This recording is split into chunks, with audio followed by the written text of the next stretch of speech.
minhas irmãs e meus irmãos. Muito bem-vindo a este canal. Novamente eu peço, curta, compartilhe, se inscreva.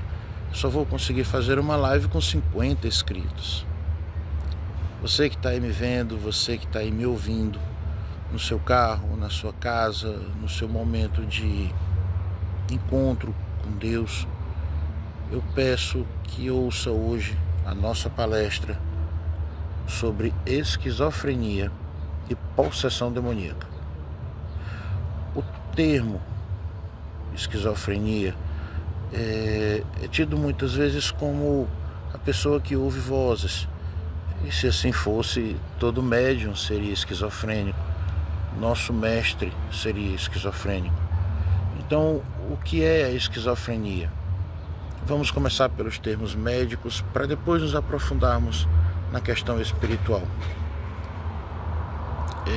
Em resposta a essa pergunta, o que é esquizofrenia, eu vou citar a IA do Google.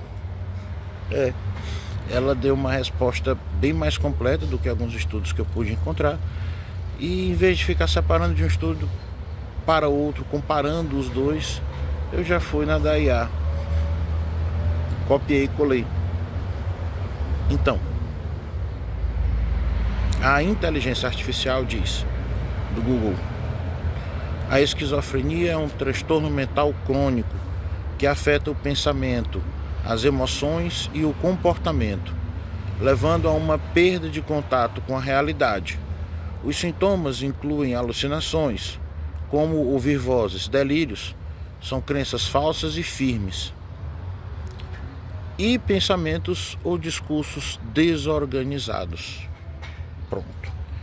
Ele está dizendo aqui que não são conexos, não tem ordem, não tem como ter uma justificativa plausível.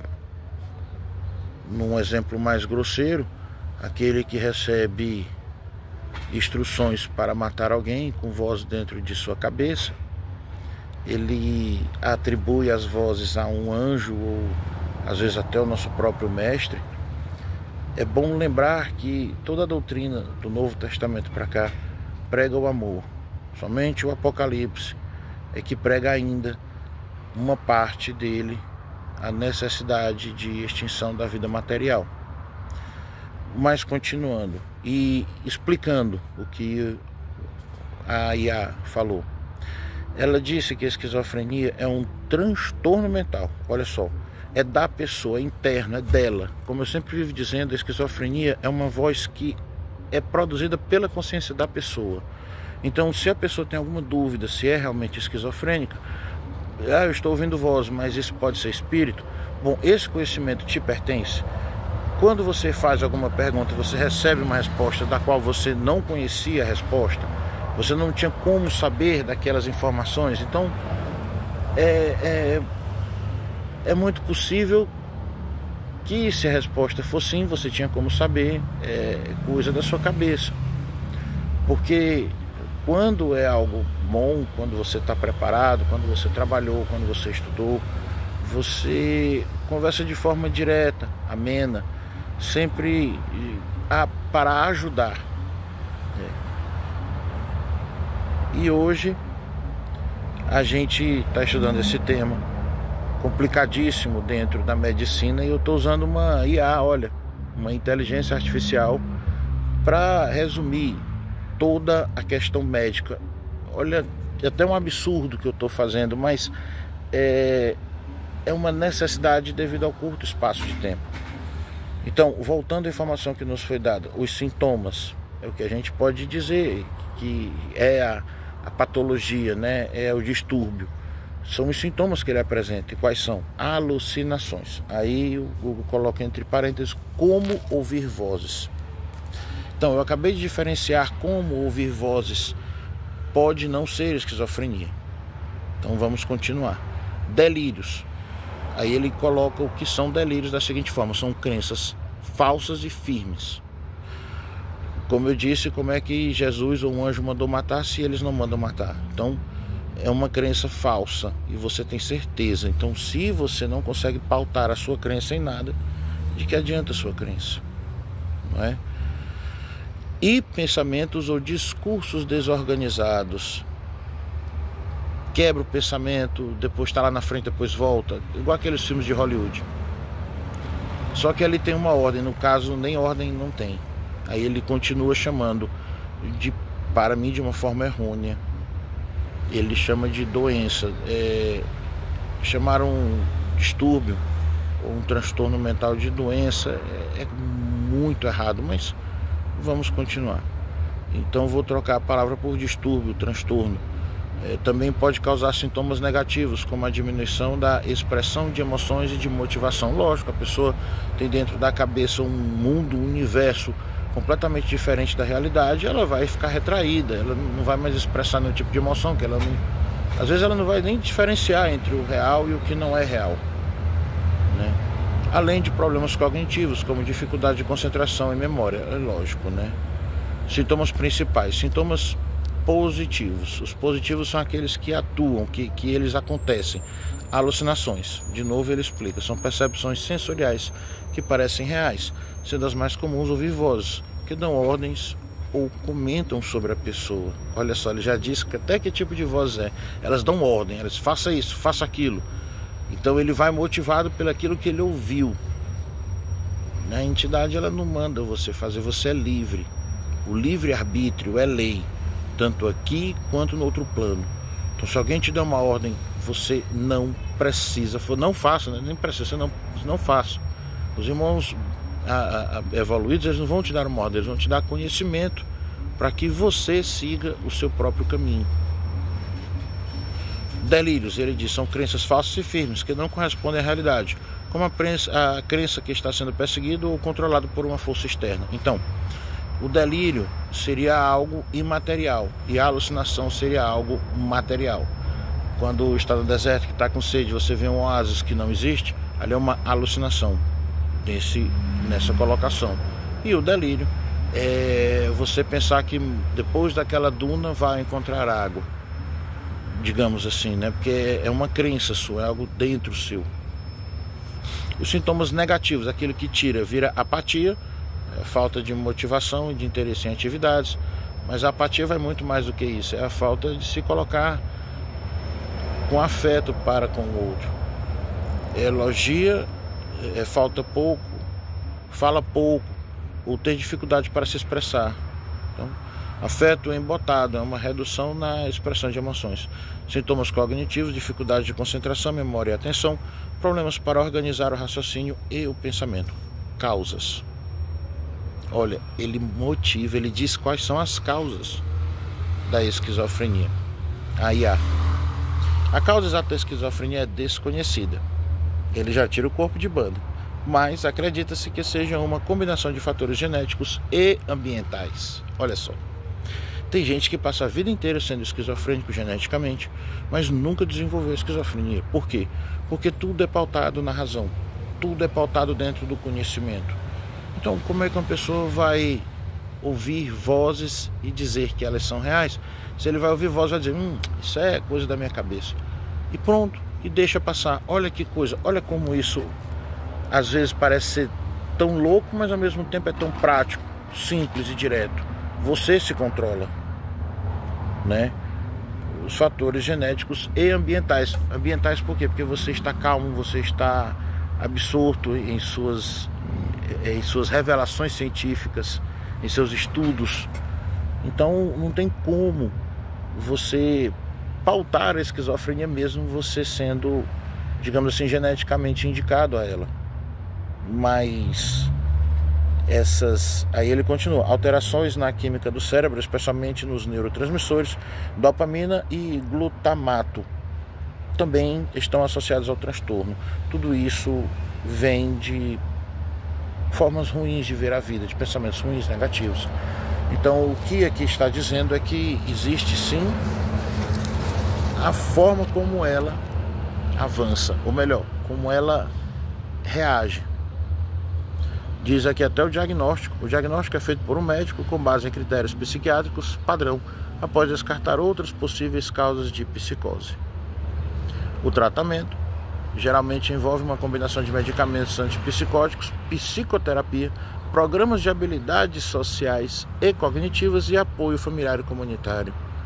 O acompanhamento médico e a adesão ao tratamento são fundamentais para o controle dos sintomas e para a melhora da qualidade de vida. O paciente tem que querer, em resumo. Dessa forma, eu devo colocar agora a possessão. Ela vem acompanhada de demoníaca, mas isso é em uma figura de língua portuguesa chamada pleonasmo, é uma repetição do que foi dito, porque se é possessão, não é de Deus, não é divina. Se é possessão, é demoníaca. Como é que ela surge? 99,9% dos casos, a pessoa não quer que ela surja. Então, se eu acabei de dizer, se a pessoa tem livre-arbítrio, por que outro espírito toma o corpo da pessoa, que é destinado à pessoa? Então vamos lá. A própria pessoa liberou o corpo para a entidade demoníaca. Como? Eu vou explicar.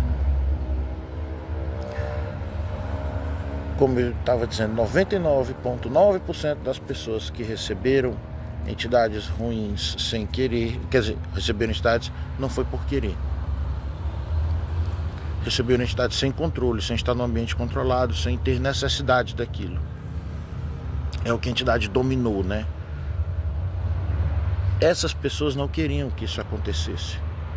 Por que eu digo isso? Porque sempre vai ter aquela exceção, a pessoa que pede por isso, ela espera por isso. Então, esse caso eu vou excluir desse ensinamento, porque o ensinamento é para Deus, e esse é um caso de uma pessoa que usa o seu livre-arbítrio para não estar com Deus. Tá?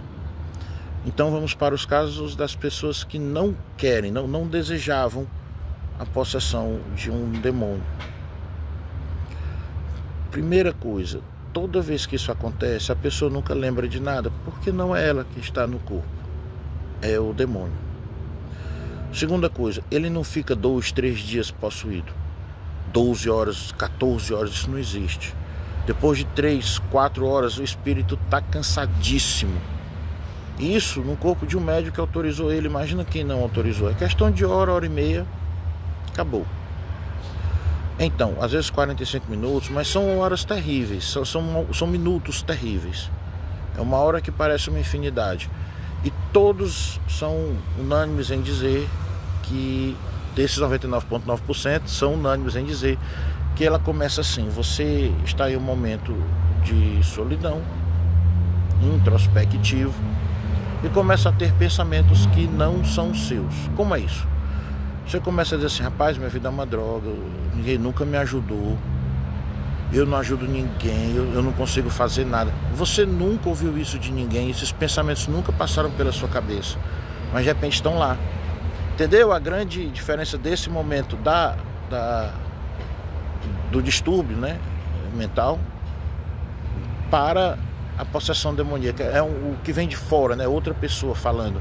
Esses pensamentos não são da pessoa. A pessoa não pensa assim, ela não pensa que é um completo idiota. Isso foi naquele momento. Quando acontecer, diz: não, isso não é meu, eu não sou assim, eu não quero isso, se afasta de mim. Reze, peça a Deus por oração que Ele me ilumine. Isso é o suficiente. Continue com a fé, continue caminhando. É um slogan de uísque, mas é isso, né? Então, gente, nesse momento, a pessoa não dá ouvidos à voz da razão e dá ouvidos à voz que está dizendo que ela é uma pessoa péssima, que ela é uma pessoa ruim. E aí ela vai se afundando mais no sofrimento. De repente diz: olha, se tua vida está tão ruim, deixa que eu ocupo, eu tomo o teu lugar, tu está perdendo tempo, só está fazendo o peso na terra, né? Assim que fala.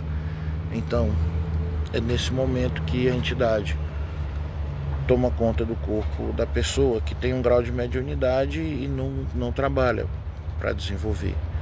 E isso afeta milhares de pessoas. Tem gente que vai internada e a pessoa diz: não, mas eu não me lembro, e o médico acha que não está falando a verdade, eu não sei, simplesmente aumenta a dosagem do remédio, como se isso fosse resolver. Por isso que eu disse, a maioria dos casos de de distúrbio, ele não se resolve só quer dizer, não é doença. A maioria dos casos não tem isso, né? São perturbações espirituais. Mas existem, claro, os casos de saúde médica. Nesse caso, o centro espírita identifica na hora que não é e aí já faz o encaminhamento. Mas essa é a grande pegada, gente. Hoje uma palestra curta de 15 minutinhos, mas essa é a grande pegada, a grande diferença, né, entre o trauma, ou melhor, o distúrbio mental, porque geralmente ele é desenvolvido por algum trauma, ele existe dentro do gatilho, mas o gatilho tem que ser acionado. Então existe o trauma, geralmente é um trauma bem forte para se desencadear esse transtorno, né, da esquizofrenia. E a possessão demoníaca é algo que vem de fora. A esquizofrenia é algo que está dentro de você, algo que só você percebe, e a possessão, ela começa vindo de pensamentos que não são seus, depois ela lhe domina por completo, você não tem razão nenhuma. Ali já era. Só quando o espírito deixar o seu corpo. E nesse momento, o médium tem um trabalho importantíssimo. Liguem para os médiums, chamem, e eles irão até a sua casa e farão o trabalho que é preciso ser feito. Nenhum dinheiro é cobrado em momento algum. Quem trabalha para Deus não cobra dinheiro, porque ele recebe de graça, e de graça ele dá. Tenham uma excelente vida e até o próximo vídeo. Tudo de bom.